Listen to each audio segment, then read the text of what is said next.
하나님은 하나님이 뜻하신 일을 하실 때 사람을 부르셔서 사람을 쓰십니다. 하나님이 사람을 통해 일하실 때에는 두 가지 원칙이 있어요. 첫 번째 이겁니다. 하나님은 준비된 사람을 쓰십니다. 하나님은 랜덤으로 모든 사람에게 돌아가면서 너는 이 일에 이번엔 네 순서지, 너는 이거 해볼까? 그렇게 일을 맡기지 않으십니다.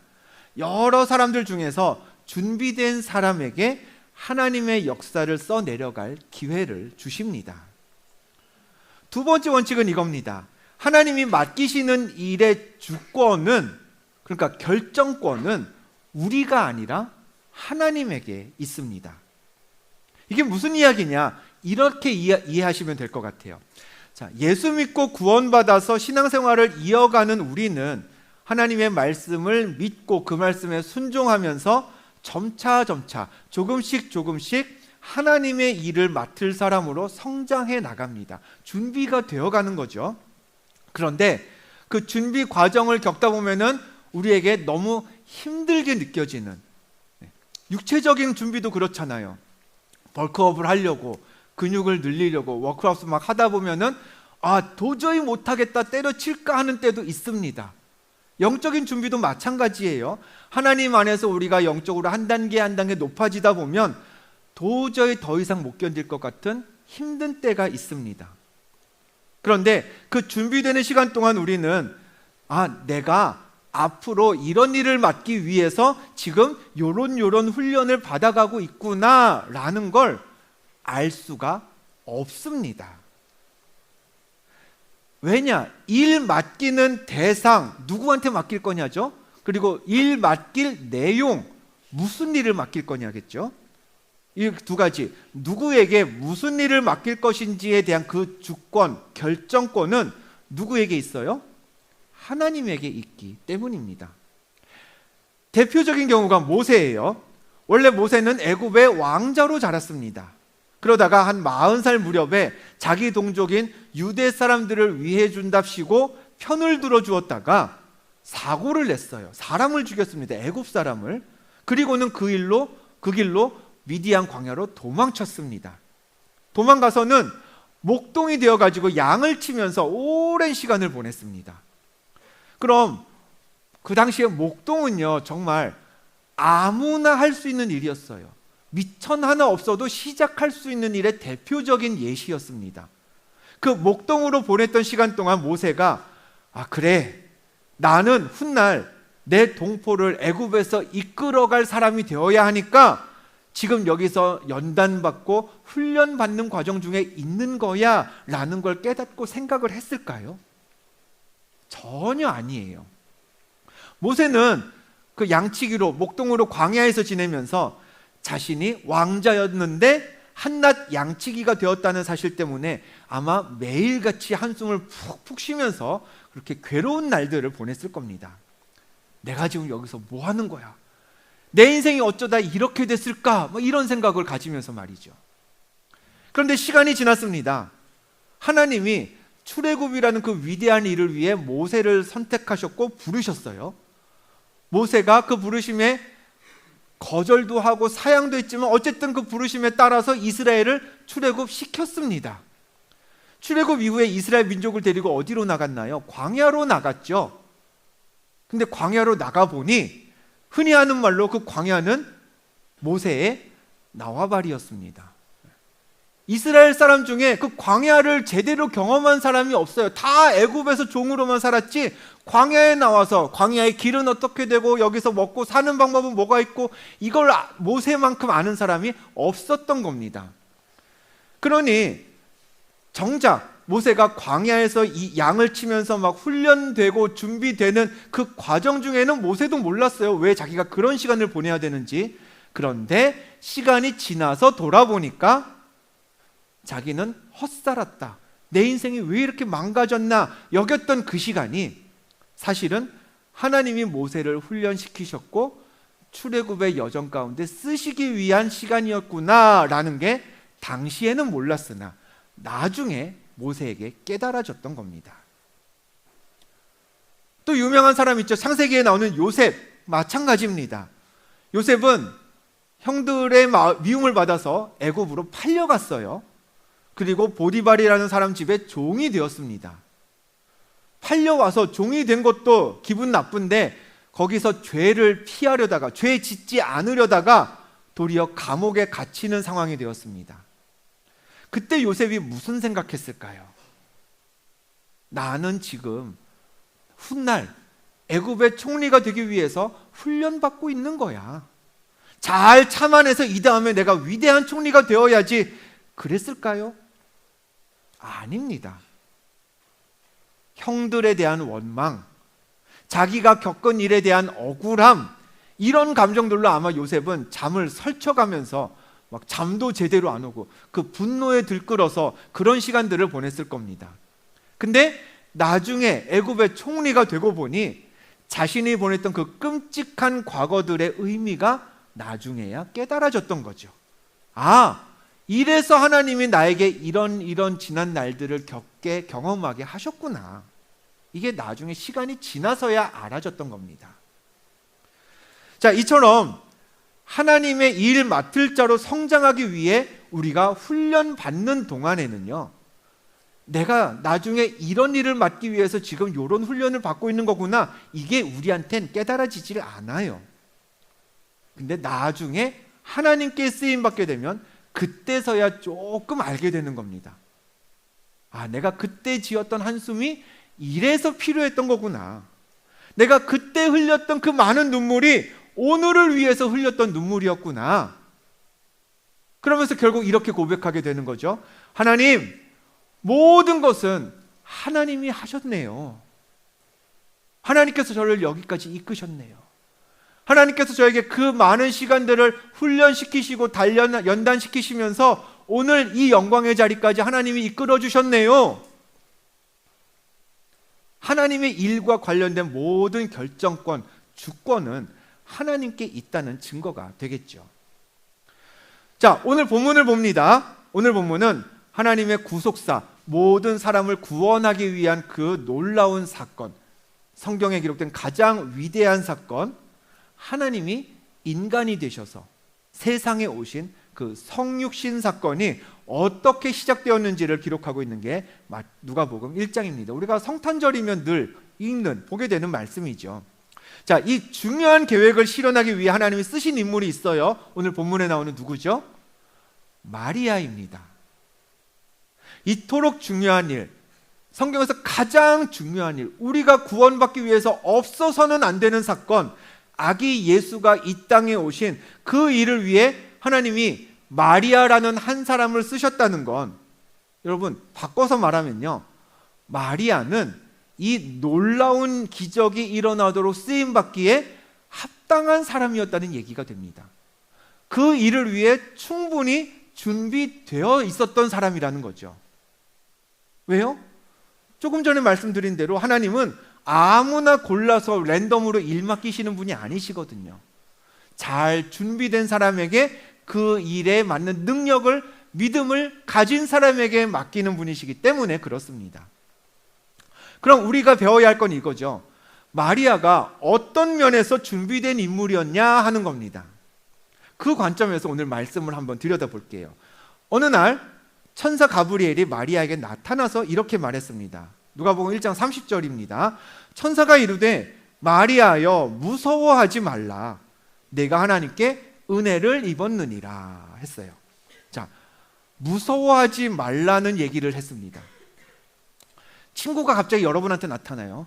야, 너 놀라지 마 하면은 그 친구가 앞으로 무슨 얘기를 하겠다는 거예요? 놀랄만한 얘기를 하겠다는 겁니다. 자, 천사가 나타나서 마리아에게 마리아야 무서워하지 말거라 라고 한 얘기는 이제부터 한 얘기가 어떻단 얘기예요? 무서운 얘기란 거예요. 마음의 준비를 하라는 거예요. 자, 그럼 무슨 얘기를 했냐? 뭐가 어떻게 무서운 얘기였냐? 이어지는 31절에 그 내용이 있습니다. 우리 같이 읽어보겠습니다. 시작. 보라, 내가 잉태하여 아들을 낳으리니 그 이름을 예수라 하라. 아멘. 무서운 얘기예요. 왜? 마리아는 아직 남자를 알지 못하는 여인이었기 때문에 그렇습니다. 그 어떤 얘기보다 무서운 얘기였어요. 2000년 전에는요 어떤 시대였냐, 이 고대 근동에서는 결혼 전에 여인이 아기를 갖는다는 건 그냥 바로 돌에 맞아서 죽을 수도 있는 굉장히 치욕적인 죄에 해당했습니다. 이 무서운 얘기를 들은 마리아가 천사에게 되물었습니다. 1장 34절이죠. 마리아가 천사에게 말하되 나는 남자를 알지 못하니 어찌 이 일이 있으리이까? 어찌 이런 일이 저한테 있습니까? 말도 안 됩니다. 이거 저한테 일어나는 일 맞습니까? 제가 마리아였어도요, 저 천사가 지금 사람 잘못 찾아온 거 아니야? 싶었을 것 같아요. 여러분, 성경에만 해도요 마리아라는 인물, 신약에만 해도 되게 많습니다. 막달라 마리아도 있죠. 그 마리아를 이제 예수님의 어머니 마리아와 구분하기 위해서 우리는, 당시 사람들은 똑같이 마리아야 마리아야 했겠지만 우리는 구분하기 위해서 막달라 출신의 마리아, 그렇게 부르는 겁니다. 어쨌든 똑같은 마리아예요. 또 마르다, 나사로와 또 남매지간이었던 마리아가 또 있습니다. 그리고 성령 강림 사건이 있었던 마가의 다락방, 사실은 마가의 어머니인 마리아라는 여인이 소유했던 건물로 알려져 있습니다. 즉 예수님 시대에 마리아라는 이름은 우리 미라클 기둥교회에서 하은이만큼 흔한 이름이었어요. 네. 우리 교회 하은이 몇 명 있죠? 네. 김하은만 해도 2분, 3분 계시고 이하은, 조하은, 여러 하은 분이 계세요. 네. 그럼 이럴 거예요. 하은아 그러면서 얼토당토 얘기하는 거 아니면, 목사님 그 저한테 하시는 얘기 맞으세요? 그럴 수 있겠죠. 마리아도 그러지 않았을까 싶어요. 마리아야 너가 아들을 낳을 것이다. 저 맞아요? 저 옆집에 마리아 또 있는데 그 사람 아니에요?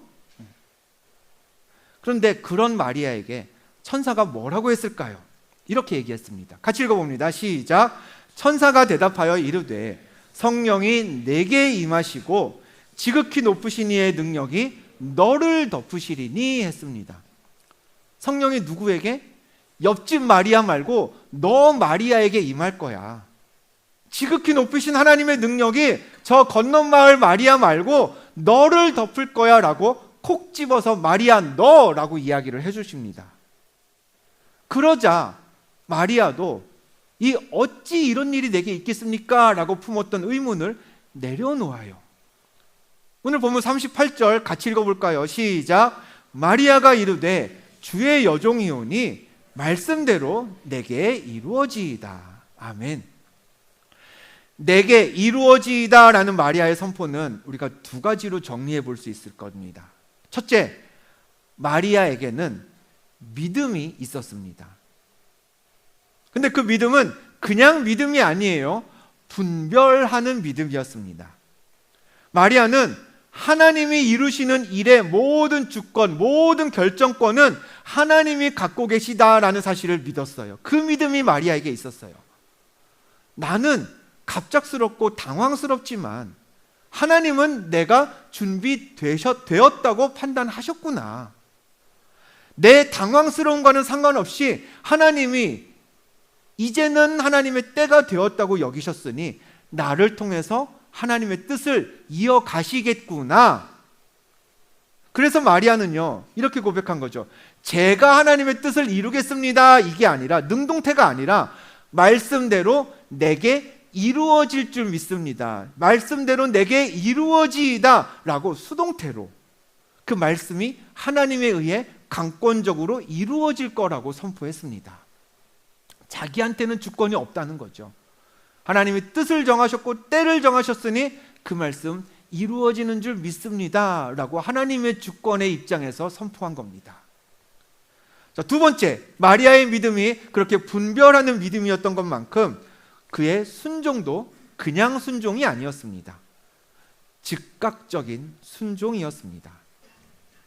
천사가 마리아에게 임신을 알렸어요. 그때 마리아도 한 번은 되물었어요. 아까 살펴본 말씀이죠. 어찌 이 일이 내게 있으리까? 한 번은 물었습니다. 근데 보면 37절에서 천사가 이렇게 말해요. 대저 하나님의 모든 말씀은 능하지 못하심이 없느니라. 어찌 그런 일이 있겠습니까? 라고 되묻는 마리아에게 천사는 왜 안 되는데? 뭐가 불가능한데? 하나님의 말씀은 능치 못하심이 없잖아. 그거 너도 알잖아. 라고 답을 주었던 거죠. 그 얘기를 들은 마리아는요, 더는 머뭇거리질 않았어요. 그래요? 맞죠? 그렇죠, 천사님. 그럼 제가 한번 기도해 보겠습니다. 그렇게 더 기도하겠다는 얘기도 안 했어요.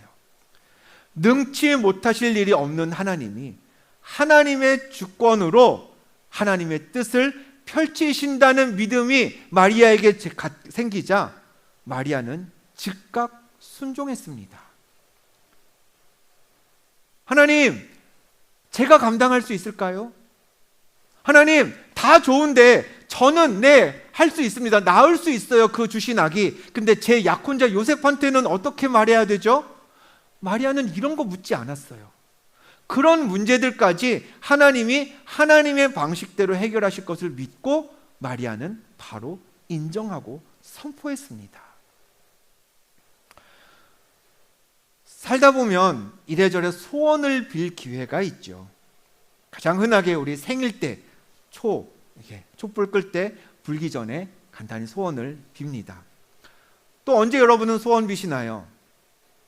한 해를 보내고 이제 새해를 맞이하는 순간도 소원을 빌기에 되게 적절한 때죠. 2026년을 시작하는 여러분은 어떤 소원을 가지고 있습니까? 올해는 제발 연애 좀 할 수 있으면 좋겠다. 올해는 내가 원하는 직장, 원하는 학교에 갈 수 있으면 좋겠다. 내가 지금 준비하고 있는 시험 시원하게 한번 통과했으면 좋겠다. 여러 소원들이 여러분에게 있을 겁니다.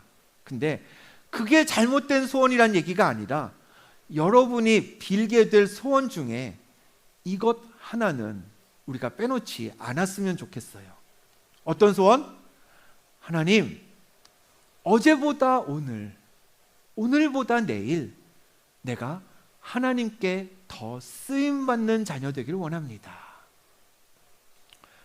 기억하시나요? 지난달에 우리는 주기도문에 나오는 그 앞쪽에 나오는 표현들을 가지고 말씀을 3주 동안 이어갔었습니다.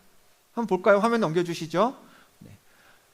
이름이 거룩히 여김을 받으시오며 나라가 임하시오며 뜻이 하늘에서 이루어진 것 같이 땅에서도 이루어지이다. 우리가 지난 12월 달에 3주에 걸쳐서 보았던 한 문장 한 문장씩이었죠. 여러분, 이름이 거룩히 여김을 받으시오며 할 때 그 이름 누구 이름이라고 했어요? 여러분 이름이에요? 제 이름인가요? 우리는 내 이름이 귀히 여김받기를 바라는 사람이 아니라고 전했습니다. 하나님 이름이 거룩히 여김받게 해달라고 기도하는 게 우리들이죠. 또 나라가 임하시오며 할 때 그 나라 누구의 나라예요? 내 땅, 내 영역 아니에요. 하나님의 나라가 우리 삶에 임해달라는 게 그게 우리의 기도문입니다. 하늘에서 이루어진 것 같이 땅에서도 이루어져야 하는 그 뜻은 누구의 뜻이라고 했죠? 우리 뜻 아니잖아요. 하나님 뜻이 나를 통해 이 땅에 이루어지는 게 우리가 이때까지 늘 해오던 기도의 내용이었습니다. 우리가, 저와 여러분이 적어도 그렇게 기도해 왔고 그렇게 되기를 앞으로도 바라는 하나님의 자녀라면요, 누군가 여러분한테 올해 너의 소원은 뭐야? 라고 물었을 때 이 답이 포함되어야 하지 않을까요? 어제보다 오늘, 오늘보다 내일 내가 하나님의 나라를 위해, 하나님의 이름을 위해, 하나님의 뜻을 위해 그렇게 쓰임받는 하나님 자녀 되기를 원합니다. 하나님께 날마다 쓰임받는 자녀라면 오늘 우리가 말씀에서 배웠던 마리아 같은 믿음, 분별하는 믿음이 있어야 합니다. 하나님이 나를 부르시는 때의 그 기준은요, 내가 준비되었다 느끼는 순간이 아니라 누가 정해요? 하나님이 정하십니다.